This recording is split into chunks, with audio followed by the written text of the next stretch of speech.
Atchoy, diha ra. Ani ana sadta sa to ang bisyo. Dili kinahanglan nga dako dayon ang sugod, hilabi na ug tight ang imuhang budget.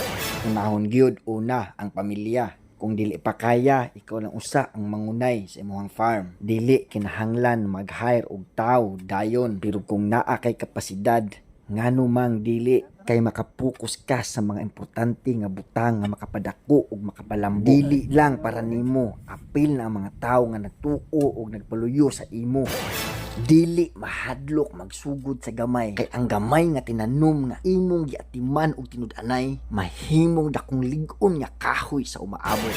Hinumdumi nga ang tinuod nga kalampusan dili sukdon sa paspas nga pagtubo, kundi sa lig-on nga pundasyon nga imong gihimo. Daghang salamat ug maayong buntag ang iyong lingkod, Cons J Game Farm. Nagbarog.